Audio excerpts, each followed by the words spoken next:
Karon, atong masaksihan ang usa ka istorya sa babaeng nawad-an og paglaot sa kinabuhi tungod sa kapait o kapangit sa mga nagkahitabo sa iyang kinabuhi.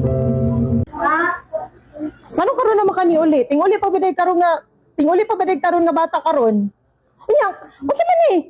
Manong pula kay kang Abel? Unsa nagigat-igat ka sa gawas?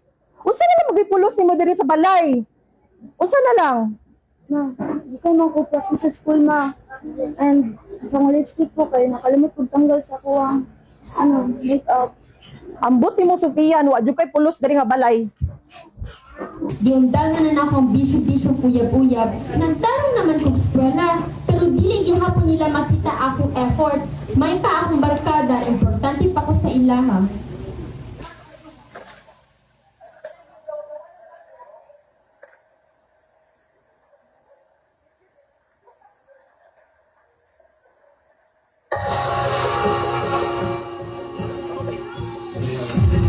Shit I do tonight. Those are beautiful past memories. I just wanna let go for the night. I will be the best that you need.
Hoy, babae! Magkakalaw! Wala kayo law, ha? Ano ba na dyan yung sulit? Ha? Wala kayo law! Tumang ka! Wala kayo nilagkadesa! Tama ka! Alam ka! Ikaw! Ikaw! Kontra ka itong pamilya dito, ha? Nagulang niyo! Yung mga anak! Katulad niya ito rin! Ikaw-lingaw! Magkakalaw! Magkawag na!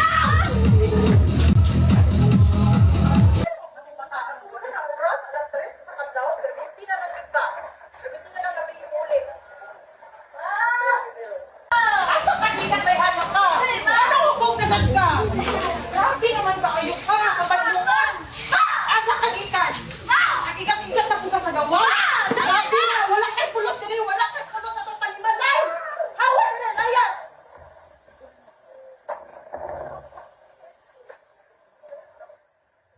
Siya di ba nag-viral sa campus na nasaktan sa wife na kauban sa bana sa bar? Yes, Jax, patulog na ay pamilya sa kadaghan-daghan. Si Sofia man eh. Anong viral na kayo ning bataan ni? Bantay ra ninig uli na ko. Bantay ra gyud. Bantay ra gyud ni. Ma, Mayo kay nana ka. Unsa niya ako nakita diri sa social media? Ni-upload ni nag-upload imong video. Nakakita ang taang tanang kalibutan na itong mga galingan dire. Ano mo? Wata ka di ko para mahimong kadit. Wata ka di pa eskwela para mahinaali ka. Ngano ka? Gitapoy ako mga palakuti mo. Gitapoy ako nito. Wala dalas mo diri malaya. Gitapoy ako nito. Ha? Panawa ni mong nawang diri. Panawa. Panawa. Ulaw kayo sa tigpapresahan. Ulaw kayo sa itong silingan. Wa kay pulos. Gitapoy ako. Gitapoy ako padaki sa imo. Unsaon man ta ka. Unsaon ta ka. Layas! Layas!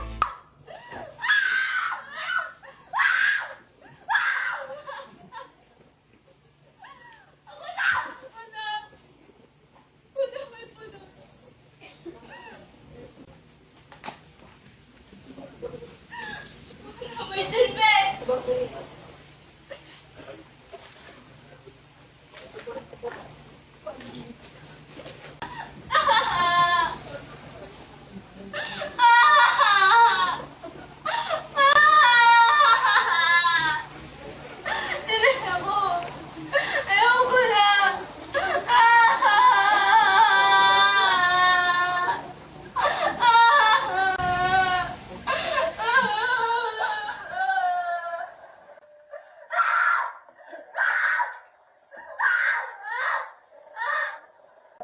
Sofia. Unod ang pulong sa Ginoo sa John 8:4-11. Miingon sila kan Jesus, magtutudlo kining babayhanan na sapan nga nanapaw. Sa atong balaod nagsugo si Moises nga ang magbuhat sa ingon kinahanglan batuon hangtod mamatay. Karon unsa may imong mas ikasulti?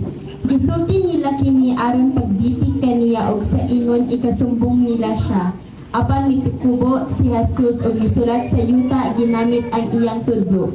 Ug samtang nagbarog sila didto nga nawatanan, mituyhad si Jesus ug miingon kanila, bisag kinsa kaninyo nga wala makasala maoy paunahag pagbato kaniya. Unya misulat siya pag-usab sa yuta. Sa pagkadungog nila sa gisulti ni Jesus, nagiyahay silang pamahawa ug naguna ang mga tigulang. Nahibilin si Jesus ug ang babayi nga nagbarog gihapon dito. Si Jesus mituyhad ug miingon kaniya, hain naman sila, wala ba'y nagpabilin aron pagsilot kanimo? Wala, siya motubag. Si Jesus miingon kaniya, kung mao ka na, bisan ako dili usab mo silot kanimo, lakaw ug ayaw na pagpakasala.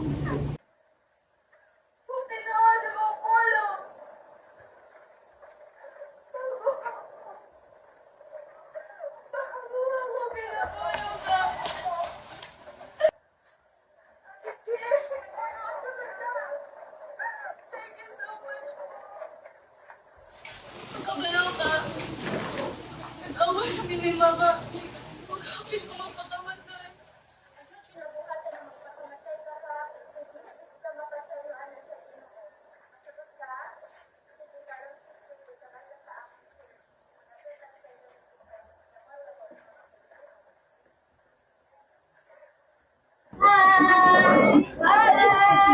Hi, Sophia! Karon mga igsoon, magsugod kita sa atong mga pag-ampo aniata karon mga igsoon, atong tawhagon ang presensya sa atong buhi nga Dios. Kay tungod mga igsoon, ang pulong sa Dios nag-ingon sa Isaiah 1:18, come now, let us set things right, says the Lord.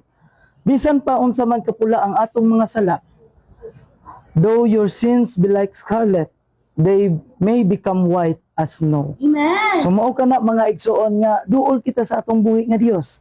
Kay tungod ang atong Ginoo mo'y unang nahigugma kanato. Ang John 3:16 nag-ingon mga igsoon, for God so loved the world that He gave His only begotten Son, so that everyone who believes in Him may not be perished but might have eternal life. Gihigugma gayud ta sa atong buhi nga Dios mga igsoon, ug mag-ampo kita sa atong pagpamauli kanunay jud ta nga atong ibutang sa atong kasing-kasing hunahuna nga ang gugma sa Dios magapabilin kanato. Mag-aampo kita mga igsoon, dalaygon ug mahigugmaon namo nga Dios. Ani karon Lord God, kami o Dios kanamong tanan Ginoo nga nidawat da sa imong unang gugma o Dios. Ani karon Lord God, ang imong mga anak Ginoo kamudawat diya sa imong gugma o Dios. Salamat Ginoo, dalaygon ka sa walay katapusan o Dios. Ang tanan dungog himaya, ako lamang ginabalik da sa imong buhing ngalan. In Jesus name, Amen. Bye-bye! Ihatid ka Sige. Padayon si Sofian sa pagtuon sa pulong sa Ginoo. Nabisan pa ang iyang relasyon sa iyang ginikanan nga igsuon na ayos na. Nagpadayon siya sa iyang pagtarong sa pagskwela ug nagpadayon usab siya sa pag-alagad sa Ginoo. Kung gibati ka kagubot, kabuat, kakapoy sa kinabuhi igsuon, tan-aw nimo na murag wala ni padunglan ang imong kinabuhi. Tanan plano nimo palpak. Pilit nimo bugaw na kaayo ka tungod sa mga kaaging dili maayo. Tungod sa Ginoo kay siya lang ang makatubag o makatabang sa atoa. Wala imposible sa atong Dios. Kaya ta niya pagbuhon ug usabon niya ang dagan sa atong kinabuhi. Tagaan niya og palyo ang atong kinabuhi. Sa sulti ang pulong sa Ginoo sa Matthew 11:28. Duol kamo kanako, kamong tanan nagikapuyan o gibugatan, sa inyong gipas-an o papahulayon ko kamo.